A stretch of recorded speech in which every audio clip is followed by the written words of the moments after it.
What's a fact that could save your life? If you can't find kid in your house, don't search common places they would be. Search the most deadly places: pools, freezes, washing machines, and dryers. Seconds count, and if they are hiding under the table for an extra minute, who cares? Also, remember the golden rule for pool parties as your family gatherings with kids. If everyone is watching the kids, no one is watching them.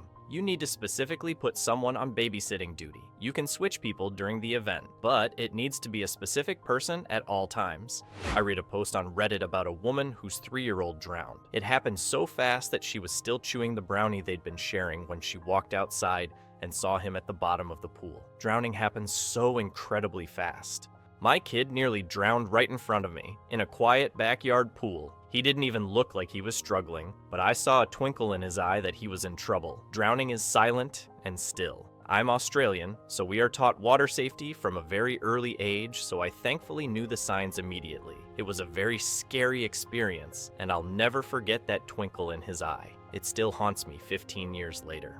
Choking is silent. If they're coughing, they're not actually choking. If someone goes silent and starts pointing to their neck, start the Heimlich maneuver. Drowning is also silent. Quick edit because of upvotes for safety, especially if you have kiddos that like swimming. 5 stages to drowning, you're unconscious for 3 of them. Google shallow water blackout and understand how it works. Not like regular drowning.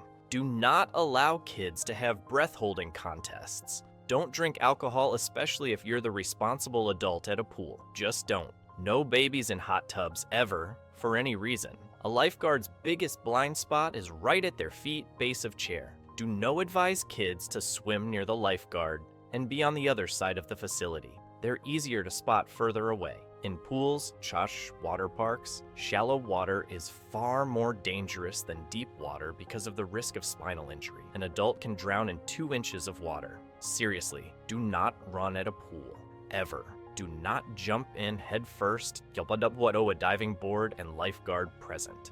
Ever. Source: former guard instructor and auditor for big water parks. Second edit to add point number 6 and include a link for number 2. Yup. I almost drowned in open sea during a cruise excursion. I was near a boat surrounded by at least 30 others, and I was struggling. The thought never occurred to me to yell out for help. I was also paddling one-handed because I was stupidly carrying someone else's snorkeling mask. Even though I was at real risk of dying, I never did the obvious thing and dropped the extra gear and asked for help. Other people were never more than 15 feet from me. By a miracle, I made it back to the boat and was able to grab onto it to catch my breath. Be proactive, y'all. Look after each other in the water and don't be afraid to ask someone if they need help. And if they don't respond to your questions, they probably most definitely need help. If someone comes at you with a weapon and tells you to go with them, do not. Never go to the second location. Absolutely correct. Statistically, you are more likely to be killed at that second location. My mom told me from a really young age, if you get in the car, you are never going home. Never ever get in the car. I taught my sons the same thing. I was selling pest control just out of college and knocked on a guy's door. We had a long, friendly conversation. I can't remember if he purchased from me or not, but as I was walking away to go to the next neighborhood, my car was some distance away. He passed me with some others in his car, and he offered to give me a ride to my car. I said, "No, I'm fine. It's just a half mile or so down that way, etc."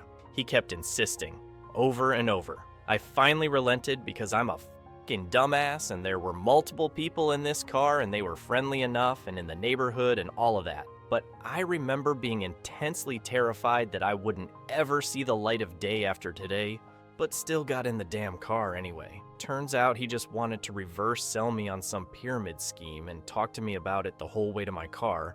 About 1 minute or so was all, and dropped me off, no harm, but man, that was a lesson. Even when you really don't want to do something, peer pressure and social niceties and whatnot still can get you to do something that will end your life. I got lucky and vowed from that point forward that if I do not know the person, I am allowed to be rude and tell them, under no uncertain circumstances, that I am unwilling to do the thing they want me to do, which may endanger my life. Don't be like me. It may save your life. Don't keep saying no in a nice way. Say no nicely once, then say no very rudely once, and then refuse to engage after that. I have also found since then that mentally preparing yourself for situations by running through them in your head and confirming your reaction if it happens helps combat panic freezing immensely.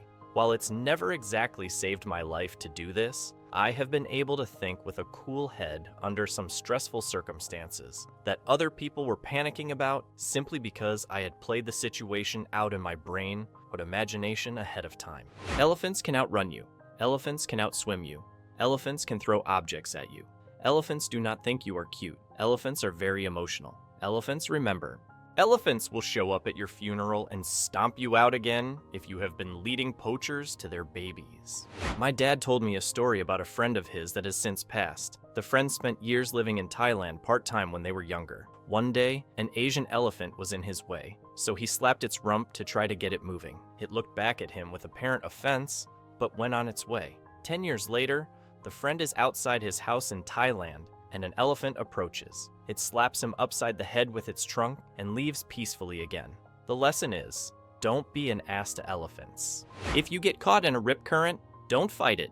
It won't pull you under. People die because they panic. Fight it and get tired and then drown. When you can, swim parallel to the shore out of the rip and then diagonally back to shore. Edit. I'm taking out the part about let it take you out because people bring up a point below that you should start swimming parallel immediately. I just meant you shouldn't fight it and swim again straight back to shore.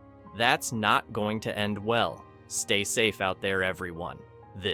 My parents had a second home in the Outer Banks for the majority of my childhood, and I cannot tell you how many times I've seen someone get caught in a rip, someone try to help someone in a rip and get caught in it themselves.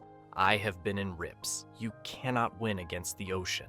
Also, your children should always have a real-life vest on at the beach. Not a puddle jumper, not arm floats. IDC how good a swimmer your child is. The ocean is a monster and swallows things whole. The rocks from a river absorb water. When rapidly heated, it causes the absorbed water to boil much quicker than steam can escape the rock. This buildup of steam causes the rock to explode, sending hot rock fragments everywhere. So don't use rocks from a river to make a fire pit. You lose heat 20 times faster when wet versus being dry. Shed wet clothes? There is a saying, cotton kills. Because cotton, when it gets wet, will retain wetness and cling to your body, speeding up hypothermia. If you're doing anything where hypothermia is even a possibility, like camping or hiking in colder climate, having wool or synthetic clothing can save your life. And watch out for the cotton blends. Summer camp counselor when I was in college. Gorgeous evening. Must have been about 70 degrees Fahrenheit. We were out on the ski boat around dusk helping someone learn to slalom. One gal decided she wanted a turn while the slalom guy needed a break. So she jumped in wearing her cotton street clothes.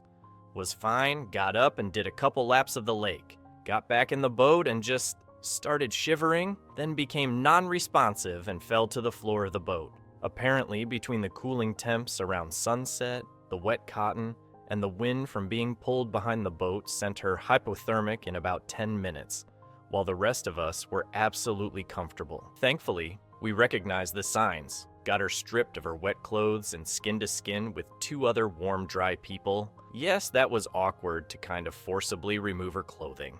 And back to shore where we got her in a warm environment and slowly, appropriately, got her core temp back where it needed to be. Wet cotton is a risk of death, even in comfortable temperatures.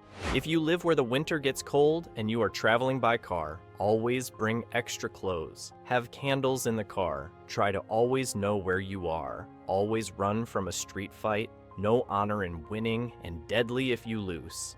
Basic rule of 3, you can survive 3 minutes without breathing. Asphyxiation, blood loss, 3 hours without shelter in an extreme environment. Exposure. 3 days without water, dehydration, 3 weeks without food. Starvation, priority.